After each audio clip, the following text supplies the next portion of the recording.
Beretta, dernier cri. Bon, écoute Maurice, je veux bien qu'il y en ait 40 qui repartent avec toi sur Paris, mais celui-là, je me le garde. Pour moi. Et il servira, tu me connais. Je te garantis qu'il va servir. Je me coltinerai bien quelques sémites avec. Alors on va aller chercher ces flingues à la fin? Non, les flingues plus tard. Je m'appelle Marcel Bleual et je suis le metteur en scène de ce film qui débute en 1935. En 1935, j'ai donc 10 ans et je suis témoin. Mauvais témoin d'ailleurs, car dans ma classe de primaire du 12e arrondissement de Paris, j'apprends, et c'est absolument sûr, que les Français vivent heureux tous dans une France invincible car elle a gagné la guerre en 1918. Pourtant, en face du 2 pièces de mes parents, une fenêtre, toujours ouverte, s'y encadrant, un vieil ouvrier toupilleur à qui il manque 3 doigts à la main droite, parlant à peine. Une fois par jour, il va chercher le peu de lait dont il vit.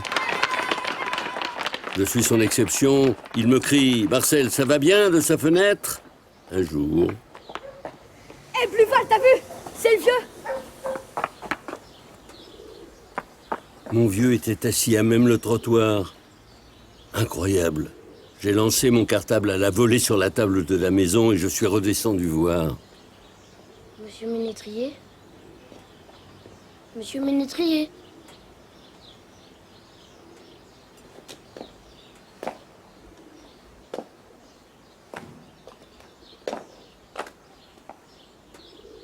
Monsieur Ménétrier?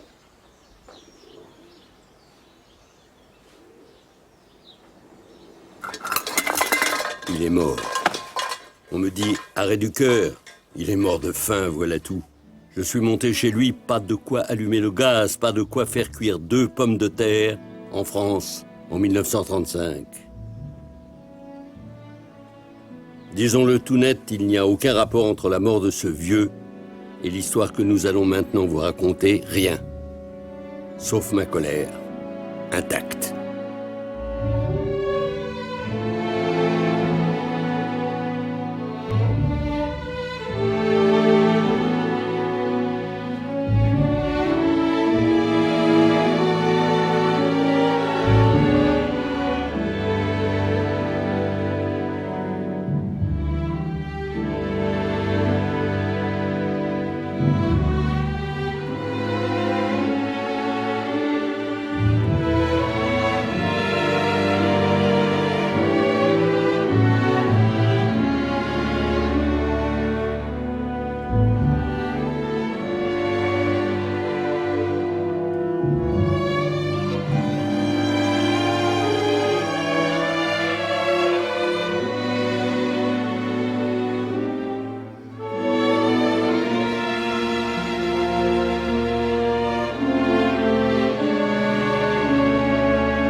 Comme chaque année, le président de la République inaugure le salon afin de se rendre compte des progrès accomplis par l'industrie automobile française.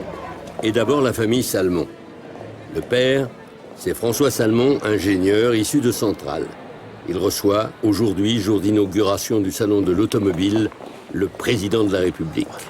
Mon cher Salmon, pourquoi en plus me faire monter des marches? Mais vous ne pouvez pas être de plein pied comme la concurrence. Monsieur le Président, c'est ma devise. Toujours plus vite, toujours plus haut, et je le prouve au salon.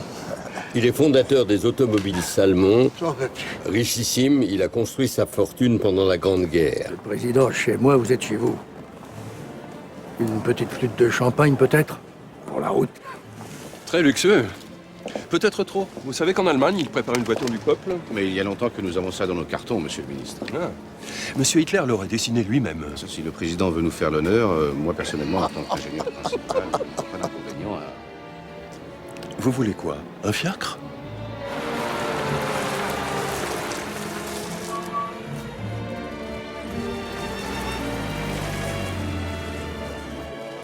François Salmon a pour fille aînée Danielle.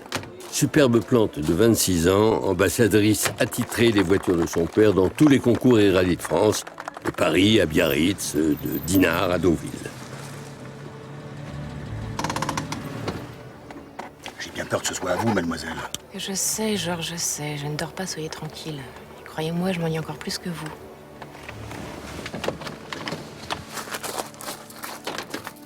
Daniel est dangereusement malade, mais personne ne veut y croire. Annie Salmon, la deuxième fille de François Salmon, aujourd'hui en goguette à la Foire du Trône, est la tête pensante de la famille. Étudiante en philosophie à l'école normale supérieure de Sèvres, réservée aux filles, elle ne dédaigne pas la compagnie de ses homologues masculins de la rue d'Ulm. Oui, bah oui, bah... Loupé. Super. Loupé. De ça, ceci dit, hein, c'était bien. Vas-y, Ali, vas-y. Le dernier. Loupé. Mais vous deux, avec votre foire du trône, vous m'avez attiré dans un traquenard. Salaud. Bah, c'est toi qui es armé, hein, vas-y, descends-nous. Ah oui? Moi qui croyais que c'était toi qui voulais les capitalistes au bout du fusil. Tiens, attrape. Vas-y donc. Oh, le tente pas, Annie, oh. Regarde donc. Capitaliste.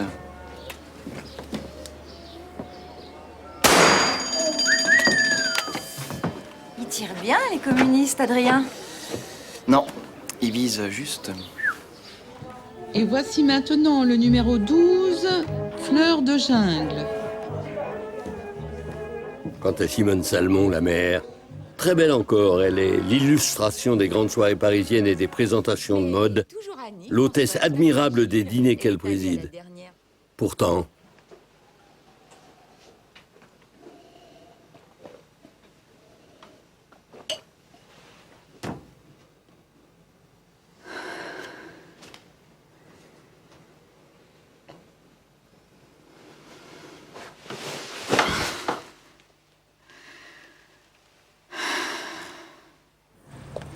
Bon, tu viens?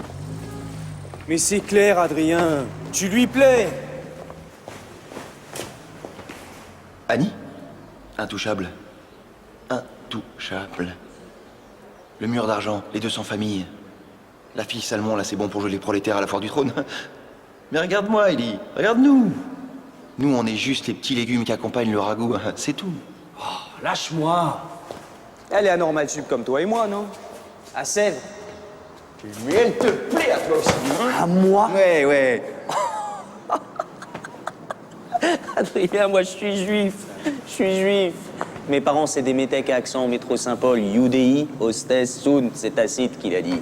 Le juif, voilà l'ennemi. Tacite, Adrien, tu te rends compte?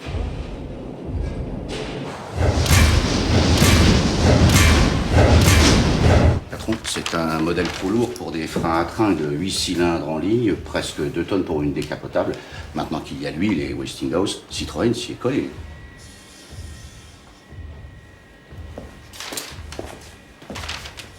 Je ne vais pas payer leur licence aux Américains le prix qu'ils demandent. Je ne vais pas me laisser étrangler par une histoire de brevet. Je discute. Faut le temps. On ne sera pas prêt pour le salon. Mais si, on a toujours été prêts. Qu'est-ce que je voulais vous dire, moi? Ah oui, Savary, de l'oncle. Vous connaissez? Oui. Bien. Ça dépend ce qu'on appelle bien. Nous sommes polytechniciens tous les deux. Alors rappelez-moi de vous en parler. Cette semaine ont eu lieu les funérailles de Jacques Bainville, célèbre historien français. Ses amis de plusieurs mouvements de droite étaient bien entendu présents par centaines. Garçon, 3,5 frappé, s'il vous plaît. Ah, c'était beau, le cimetière. Il va nous manquer, Bainville. C'est vrai. Mais j'aurais préféré qu'on enterre une crapule de gauche, moi. Et le vieux, quelle classe, hein? Vous avez lu son édito dans l'Action française ce matin? C'est tout Maurras, ça. 3 imparfaits du subjonctif en une colonne. Eh ben, moi, j'aime. Alors, ça vient, c'est demi, ouais? Il y a Blum sur le boulevard, là, dans la contre-allée. C'est Blum dans sa voiture. Quoi? Quoi, monsieur de la provoque, ça? Mais c'est intolérable! Du youpin tout pur, allez à la casse!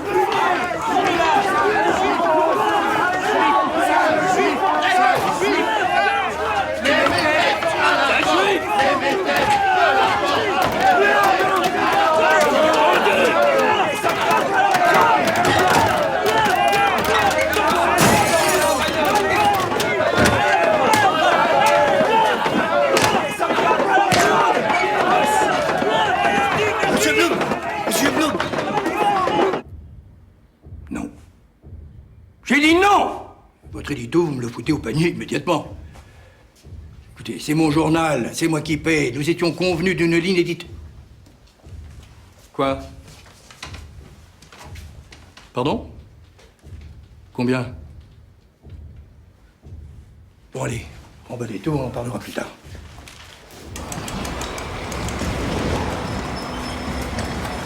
Bon, écoutez, je serai au journal dans une demi-heure. Vous bouclez à 19h, ça ira.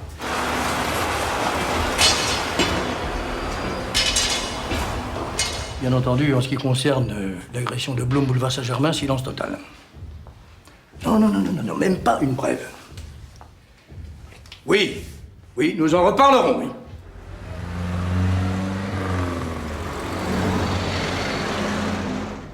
Juste, pour être bien clair, nous, au PC, ce que nous souhaitons d'abord... Non, Caron, non, excuse-moi. Les élections sont dans 3 mois. Plus question de reprendre les termes de notre accord de gouvernement. Nous ne sommes pas là pour ça, surtout pas moi.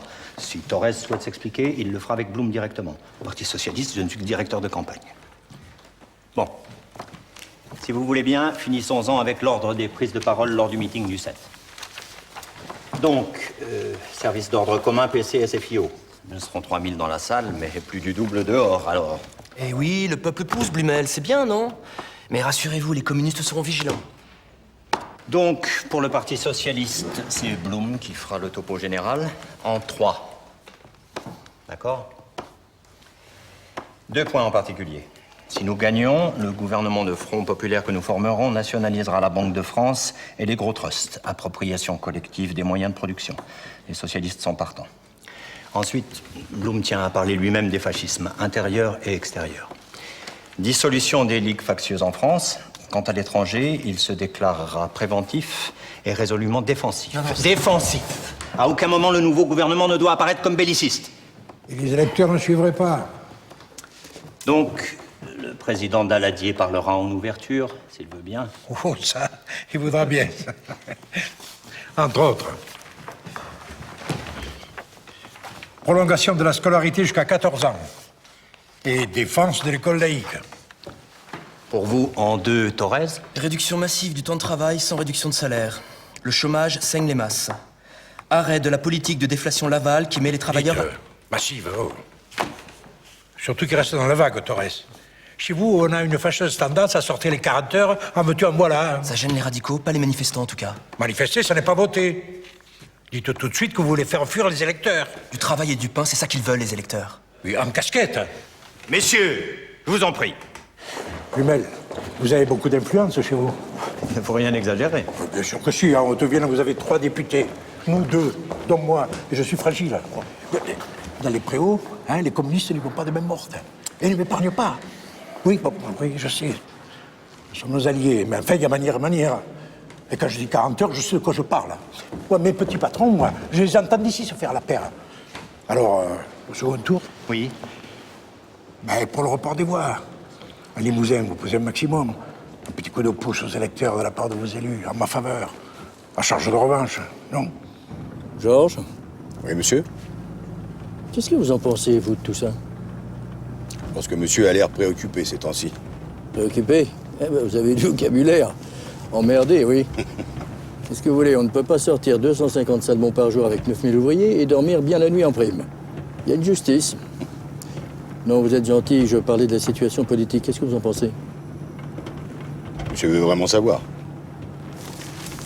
Oui! Bah, on va droit au trou, monsieur. Moi, le prolétariat, comme ils disent, j'en viens. Je les connais, j'ai déjà donné. Mes économies, elles sont au chaud en Suisse. J'attends pas les élections. Mais de toute façon, on va gagner. Je voudrais le croire, monsieur, mais je ne le crois pas. Je vous attends devant le journal, monsieur. Marassier un air. Oui, monsieur. Combien? 300 000 au moins. Mais oui, il faut payer le papier, la rédaction. 200, et estimez-vous heureux.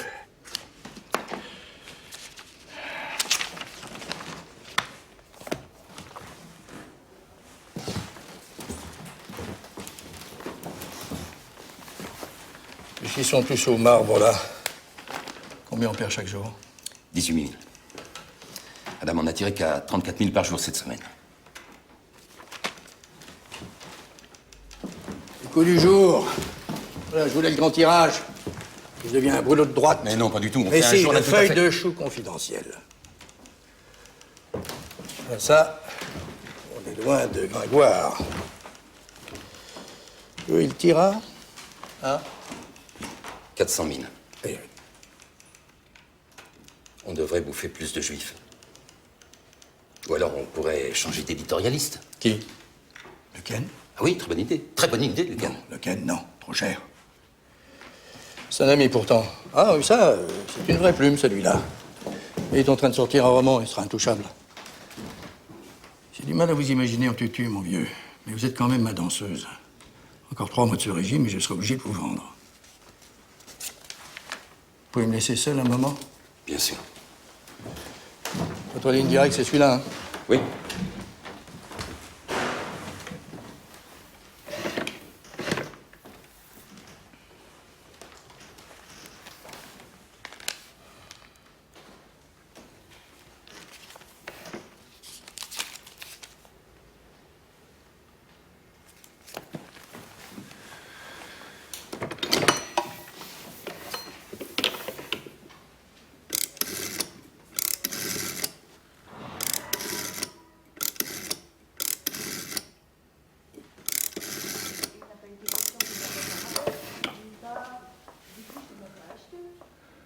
Le Chabanais, s'il vous plaît. Madame Armande. Oui, bonsoir, ici Salmon. Dites-moi, la petite brune Jacqueline, oui, elle est disponible? Ce soir? Ah, bah, vous me connaissez, hein, ça me prend comme ça. Ah bon, le président Herriot se l'est gardé pour la nuit? Ah bah bravo. Il a de bonnes réserves. Saluez-le pour moi. Eh bien, vous savez ce que je veux. Hein. Trouvez-moi ce qu'il faut. Gros sein, surtout. Et puis tout ça. Des huîtres et du champagne, brut, comme toujours. Je vous salue.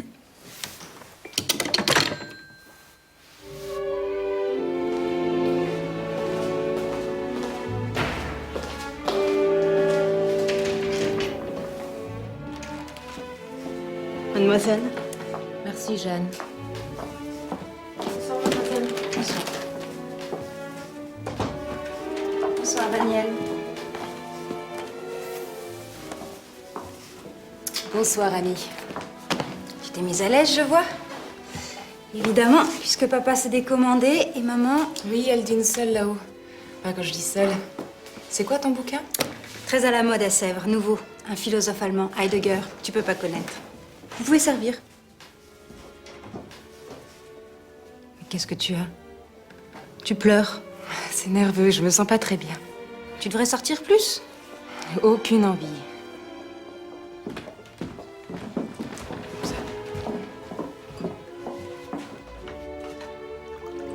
Merci. Merci.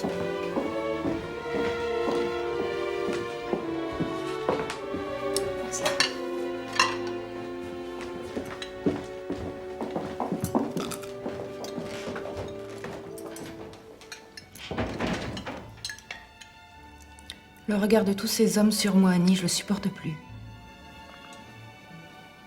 Dans la rue, dans les salons, partout. Tous. Ils me confisquent. J'ai l'impression de leur appartenir. Par le ventre, c'est dégoûtant. Et ici, ça devient tenable, ce silence entre papa et maman. Et la façon dont maman vit. Tu devrais t'occuper, Daniel, faire quelque chose. Mais je ne sais rien faire, Annie. Et toi, ça va? Moi, je t'aime pour toi et pour le reste, je me débrouille très bien, merci. Mais toi, tu n'as pas subi ce que j'ai subi. Tu étais en pension. Leurs engueulades, leurs hurlements, coucher, ne pas coucher. Tous les soirs, toutes les nuits, à vomir. J'ai beaucoup vomi. Je le disais encore tout à l'heure au père Vivier. Quoi, tu te confesses encore? Encore? Mais je le considère comme un ami. Et toi, tu n'es plus catholique du tout? Pas au point d'aller raconter ma vie à n'importe qui. Mais enfin, il n'y a pas un homme qui t'aime vraiment, qui te le dise. Il paraît que je suis trop belle. Ils n'osent pas. Sauf les vieux qui bavent.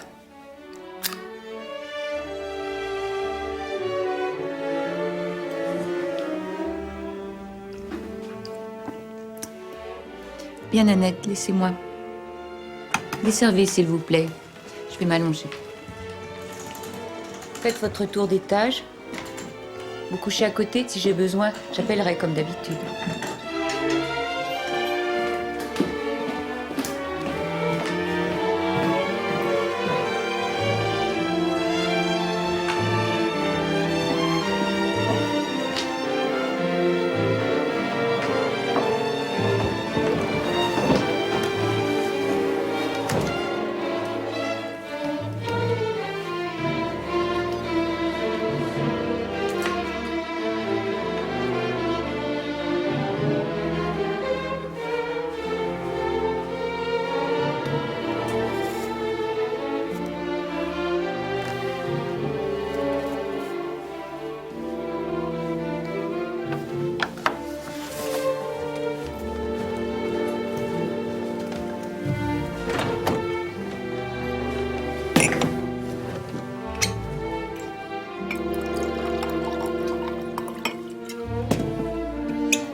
Jalbert, c'est qui cette merde?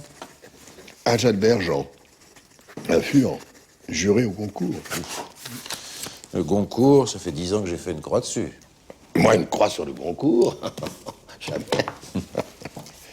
Ah non, soyez lisible, Ken, par pitié. Et le suivant, c'est qui?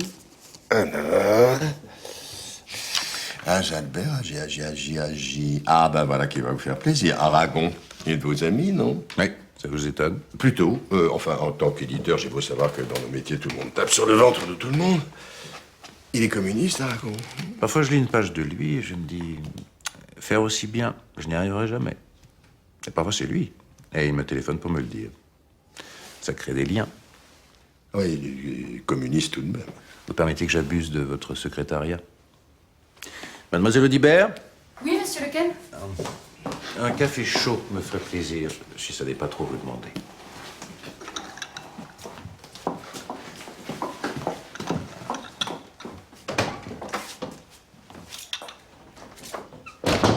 Elle est belle, non?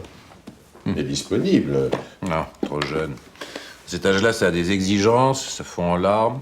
Et puis, j'en ai pas de science au lit, non. Vous savez, en venant chez vous, tout à l'heure, j'ai traversé la manif. La manif? Oui, les socialo-communistes. Le populo, la lie de la terre. J'ai fait le détour exprès. J'étais fasciné. Les hommes, les femmes, les enfants, tous tendus vers un seul but. Nous tuer. C'était beau à voir. Beau à voir. Vous êtes fasciste, le Ken. Vous le criez, vous l'écrivez, c'est tout juste si vous n'avez pas pris de copyright. Vous savez, Brosset, il y a 20 ans, pendant la guerre, c'était les mêmes. Le même peuple. Tous tendus vers la victoire. Ouais, après quoi, il y a eu Lénine, hein? Oui, et Mussolini, et Hitler. Hitler. Très impressionnant. Les Allemands, je les aime pas, les Allemands. Que voulez-vous, je suis français de ma province. Ça les empêchera pas de nous foutre la pile à la prochaine fois. Ah, on a tout de même notre armée. C'est la meilleure du monde. L'extrême droite, qu'est-ce que c'est, Brosset? Des hommes de main et des hommes de plume. Ça, la droite sait écrire. Surtout dans les journaux, là, ça se bouscule. Daudet, Yaxot, Lobro, Rebattet, Brasillac, Drieux, Maurras, moi-même. Bah oui, au fait, pourquoi est-ce que vous avez arrêté les journaux, vous-même? Parce que le vœu de Lequesne, c'est d'avoir un nom dans un coin de la littérature française. Un petit coin au bout, à droite, d'accord. La presse et du papier chiotte. Ah, ils ont quand même créé l'interallié, les journalistes. C'est un prix sérieux, ça. Mais ça me donne une idée, ça. Vous pouvez continuer, hein.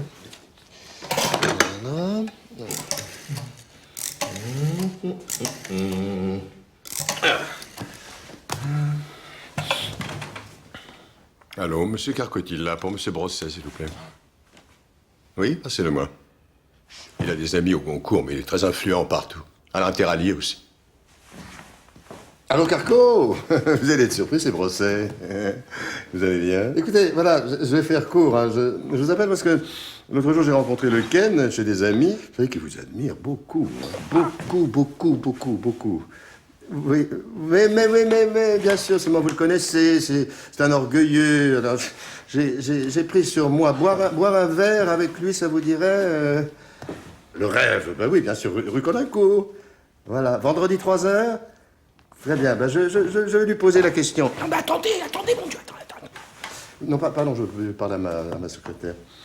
Oui. Et l'écriture, si ça n'est pas trop vous demander Oui, c'est difficile, bien sûr. Oui. Voilà, je vous rappelle. Absolument, je vous rappelle. Au revoir. Au revoir. Je peux pas le voir, ce Carco. C'est de la merde, de la logorite PD. Carco, c'est deux cobras, tiens, il mériterait d'être juif. Non, vous exagérez, là. Un juif. C'est un chic type, Carco.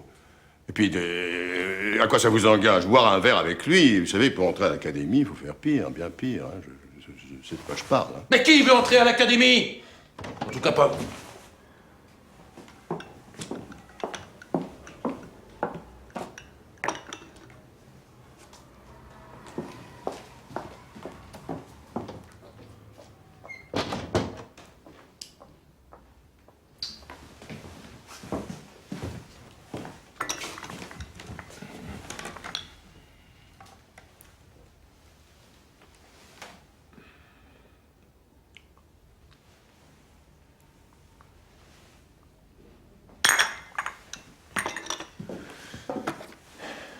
Vous avez raison de me remettre à ma place. Tout le monde ne peut pas être Gide. Vendredi, 3h, rue Colincourt, au rêve. Bon. C'est bien d'être intelligent quand il faut, le Ken. Ah, bah, joli manteau tout de même, hein. Mazette, ça, c'est du cachemire, non, ça? Le luxe, j'aime ça, mon vieux. Je peux pas m'en passer. Vous savez, quand vos parents vous laissent que des nefs, il faut choisir. Moi, je me fais entretenir. Pour ça, les vieilles, quand elles ont de l'argent, il n'y a rien de mieux. Elles ont les yeux bordés de reconnaissance. Et comme en plus, avec les vieilles, je bande bien. Ce qu'il faut aujourd'hui, c'est agir. Agir, vous connaissez? Verbe intransitif. Tellement plus fort que son substantif. Action. L'action française, mon œil. Un substantif, c'est un bouclier. On s'abrite derrière et on se cure les ongles. On parle, on écrit, on est morasse. Les communistes, eux, ils ont compris ça. Ils font. Il faut faire pareil. Je n'ai envie que de ça. Mais vous en foutez? Vous vendez des livres? Moi pas. Au revoir. À demain.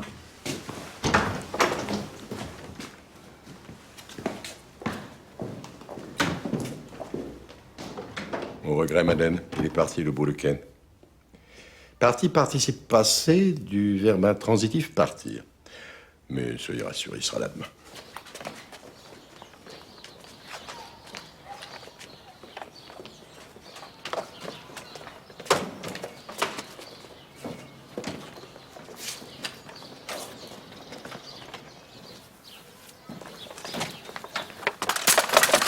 Quel imbécile.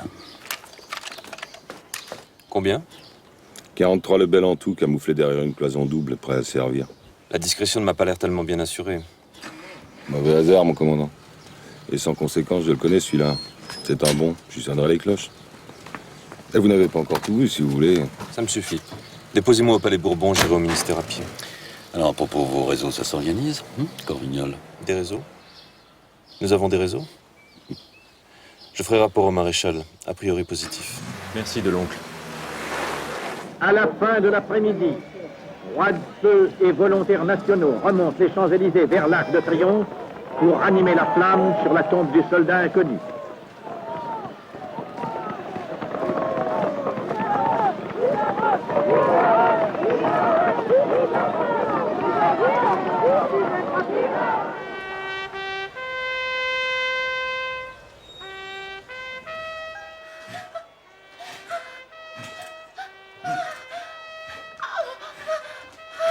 Alors, on voulait pas d'un deuxième moutard.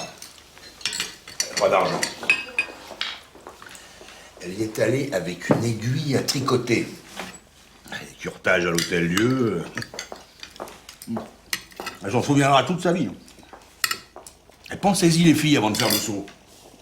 Moi, ce que je vous en dis... Mademoiselle Nanette, il faut tout de suite aller prévenir madame. Monsieur veut lui parler chez elle dans 5 minutes. À elle-même, oui. Ah bah, voilà du nouveau, par exemple. Un an qui se parlait plus. Personne ne bouge. Et si ça hurle, tâchez de ne pas comprendre.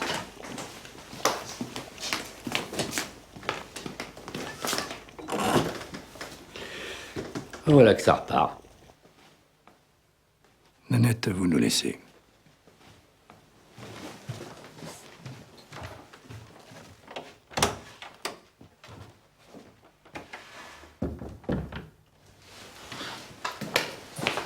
Bonsoir, mademoiselle Daniel. Bonne nuit, Nanette.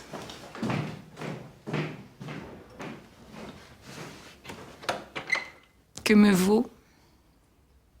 Simone, je n'ai pas la moindre intention d'élever la voix. J'espère que vous saurez vous modérer vous aussi. Vous n'êtes pas avec une de vos putes ce soir? Eh non. Voyez, vous repartez déjà. Simone, en 30 ans, je ne vous ai jamais, au grand jamais, parlé de mes affaires ni d'argent. Ce soir, je vais vous en parler. Je suis coincé, ma chère. Et je ne tiens pas à ce que toute la maison le sache. Je m'en fous. L'argent ne m'intéresse pas. Sauf si vous vous retrouvez à la rue, parce que ça, la rue, vous ne savez pas ce que c'est. Moins que vous, certainement. Vous avez l'habitude des trottoirs. Simone, ça suffit. Et puis je suis ravie, contente. Vous êtes coincé, ruiné. Bravo! Dire que j'ai aimé ça. Vraiment aimé. 15 ans. Comme une noix blanche. En adoration. Vous m'avez tout appris, tout. Oui, il m'a tout appris. Et puis d'un coup, rien. Rien. Jamais. Assassiné. Complètement malade. Toutes ces filles payées. À qui vous avez fait minette? Combien? Des centaines. Ça ne m'intéresse pas. Et c'est mon sujet à moi. Ça ne m'intéresse pas. Oh ah, vous voulez une petite mise au point? Oie blanche, vraiment. Depuis 15 ans que nous ne faisons plus l'amour, vous m'avez coûté une fortune. 15 godelureaux en 15 ans, c'est cocaine. On s'en parlait de quelques amis chers. Et des petits journaux qui font empêcher de parler cash. Vous savez qui est venu me trouver aujourd'hui? Le patron de Pour lire à 2. Une revue pornographique à scandale. Et oui, ma chère, vous êtes sur une feuille d'épreuve. Madame S, suivie de Saint-Point, femme d'un célèbre constructeur automobile, a été vue devant la porte d'une fumerie d'opium rue de Chalon, traînée jusqu'à sa voiture par son chauffeur. Coût 75 000 francs.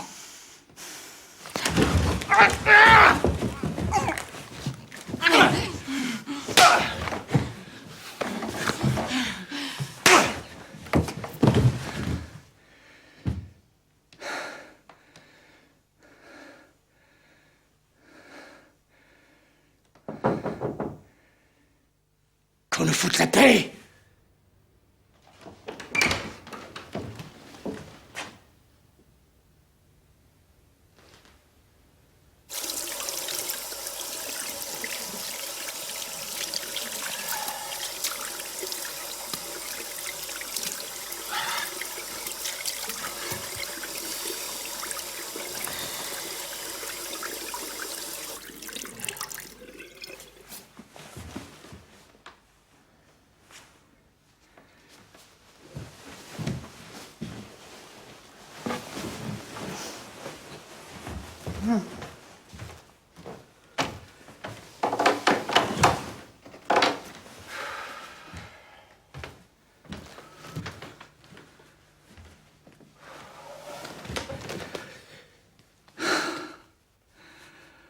Je sais très bien que vous n'êtes pas évanoui et que vous m'écoutez de vos deux oreilles.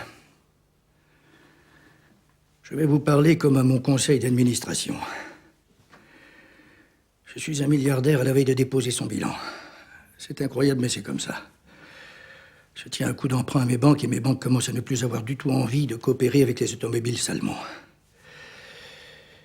Et trop de train de vie, le vôtre, le mien. Une carrière politique qui m'a coûté les yeux de la tête. Pour quasi rien, j'en passe et des pires. Et puis surtout, 2 séries de modèles qui n'ont pas marché. Je n'ai pas assez vendu. J'ai fait des choix trop haut de gamme, et ça, dans l'automobile, ça ne pardonne pas. Je fois d'ici, le père Renaud, à l'affût de ma boîte. Tout y est passé, hein. De ma trésorerie jusqu'aux usines de Lorraine que votre père m'a apportées lorsque nous nous sommes mariés.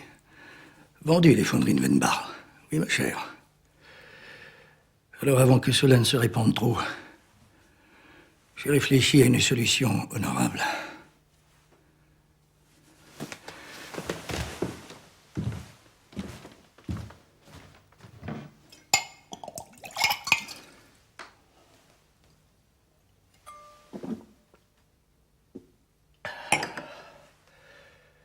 J'ai 4 mois devant moi.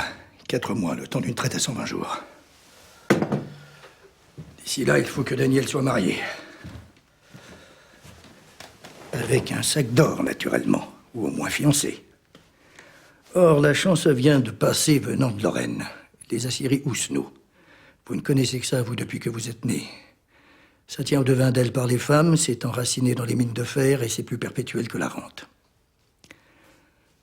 Le père Houssenot est venu me trouver. Son fils se meurt. C'est lui qui a utilisé ce mot-là, se meurt. Mais d'amour, rassurez-vous. Et pour qui? Pour Daniel. Naturellement, notre Daniel. Elle est si belle, notre Vestale. Un polytechnicien de 30 ans avec de l'acné, une sorte d'asperge à lunettes, mais je m'en fous. Il me le faut. Avant d'œuvre, ils ont l'air partants. Le vieux croit même que l'affaire est juteuse. Donc, je veux votre collaboration. D'ici 6 jours, il débarque à Paris. Il y a comité des forges. Une affaire de vente de minerais à Hitler. Devindel a besoin d'une absolution. Donc, j'ai invité les Houssenot à dîner. Le père, la mère, le rejeton. Ici, où j'ai besoin de Daniel, bien sûr, d'Annie et de vous. Grand tralala dans l'amour, de tous pour tous, y compris de vous pour moi. Ils sont catholiques, vont à la messe le dimanche, ils couronnent toujours des rosières. Leur tradition doit rencontrer notre tradition. C'est clair? Ah. Un point. Mes rapports étant détestables avec mes filles, surtout avec Daniel, c'est à vous que je délègue le soin de la convaincre. Et surtout, n'oubliez pas, tout ce que nous avons vécu jusqu'à présent, et ça n'a pas toujours été rose, n'est rien à côté de ce qui nous attend si vous échouez. Voilà, bonne chance. Et nos petites histoires de lit, qu'est-ce que c'est? Rien. Mais c'est ça. Oui, oui, dormez bien.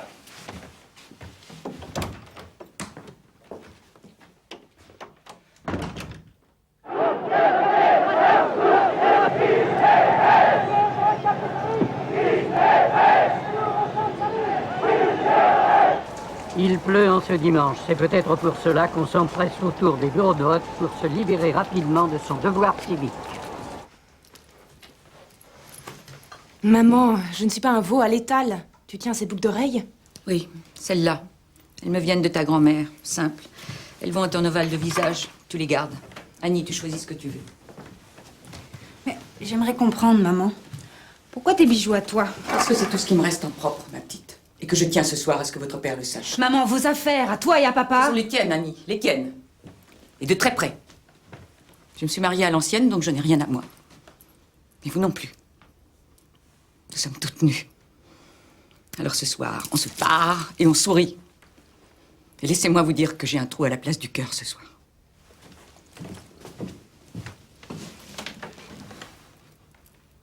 Soyez tranquille, je ne boirai que de l'eau. Passe-moi les couverts, là. Oui, cela. Vite, mon Dieu. Ernest, monsieur me demande, n'oublie pas que l'évêque est au Bourgogne, rien qu'au Bourgogne, Chambertin 27. Monsieur m'emmerde, je connais mon métier. Le curton aura son vin de messe, comme d'habitude.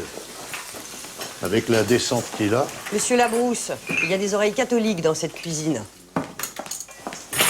Puisque vous êtes nouveau, le verre d'entrée au petit salon entre 7 et 8. Monsieur et madame sont ensemble pour recevoir et le vestiaire est à main droite dans le hall. Vous l'avez vu? Bien sûr.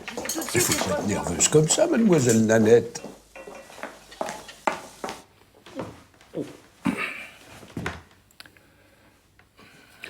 Voilà, monsieur, je crois que ça va.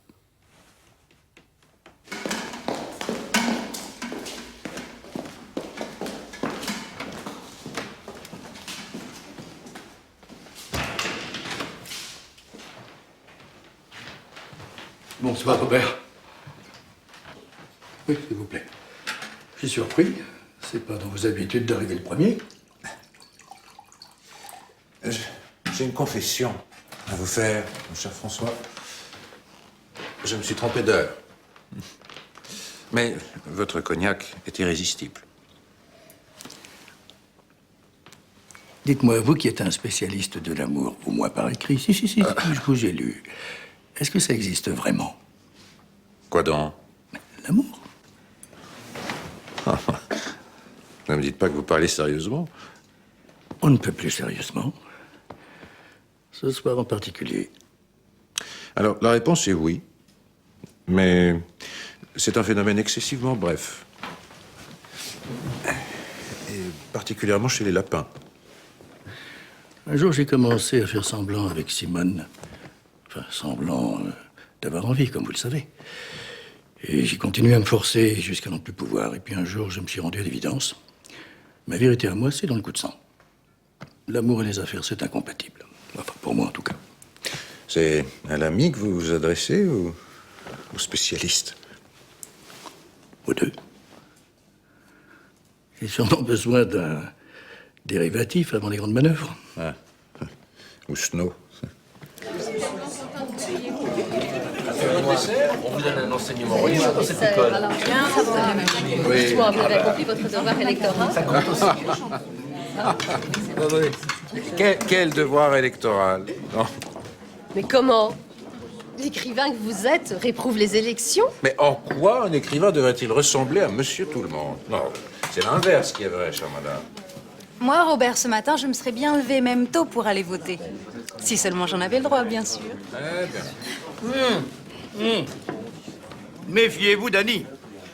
Elle est pervertie par les têtes pensantes de Normal Sup.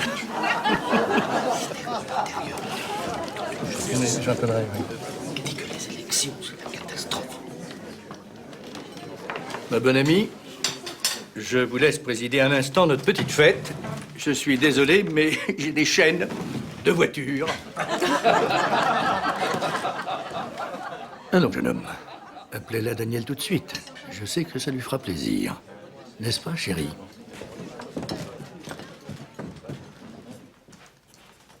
Oui, mais j'ai compris, je suis pas demeuré. Alors allez-y, je note.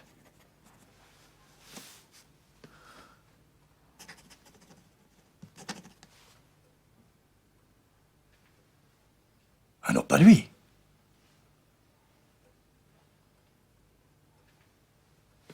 La Lorraine. Ah bon? Bon, je suis obligé de raccrocher. Rappelez-moi vers 2 heures du matin. Avec la pièce qu'il a écrite. Mais ça n'a rien à voir avec ça. Alors, de quoi est-il question? Mais toujours Annie, François. Elle est incorrigible. Elle est allée à la dernière de la guerre de Troie n'aura pas lieu et elle ne tarit pas. Giraudoux serait pacifiste, paraît-il. Mais pas paraît-il, maman, certainement. Et les raisons sont que... Non. Les pacifistes et les pédérastes, pardon, Annie, votent avec les femmes quand elles voteront. Nous nous occuperons des choses sérieuses. Comme la littérature, par exemple. Tenez, je vous laisse la littérature en prime. Oh, vous êtes bien généreux, Robert. Bien, puisque nous en sommes aux discussions littéraires... Absolument. Je vous propose le salon. Nous y serons plus à l'aise pour converser. N'est-ce pas, monseigneur?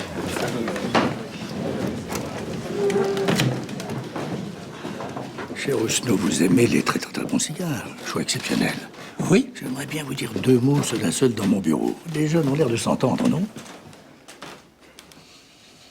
Superbe. Je vous remercie pour ma femme et mon fils.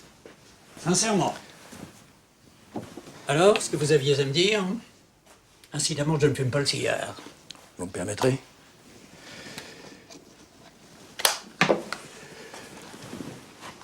Non, il ne s'agit pas des conventions que nous sommes en train de passer entre nos maisons. Alors? Je ne voulais pas gâcher la soirée.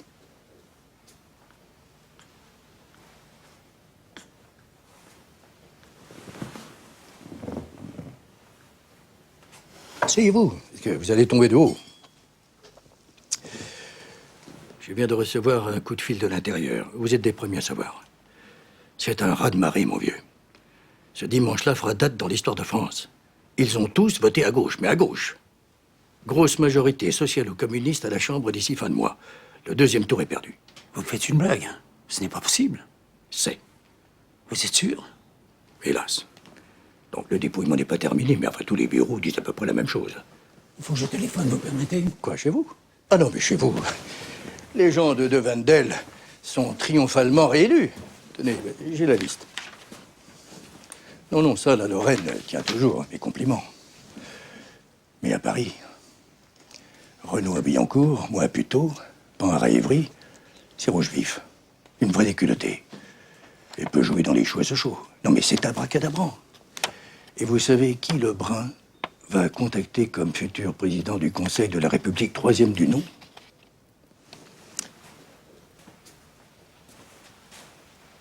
Blum. Vous vous rendez compte? Blum. Un juif? Un juif, oui. Pauvre France. Les socialistes passent partout et les communistes embrayent derrière. Ça devait finir comme ça. Ce pays marche sur la tête. Maurras avait raison. Cette république est une gueuse, une soularde. Heureusement, on va la pousser du doigt et elle tombera toute seule. Mais comment? Attendez. Non. D'autres élections. Les Français vont réfléchir. Mais il faudra les aider, très fort.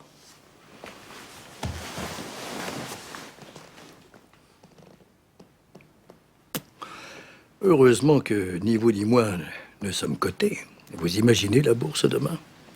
Quand je pense à tout ce capital qui va passer en Suisse, alors là, je ris. Non mais, je ris. Et vos ouvriers?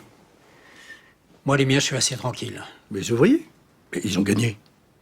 Ils vont attendre les avantages que ce gouvernement de larves va forcément leur concéder. Pourquoi se mettre en grève? Je vous trouve très optimiste.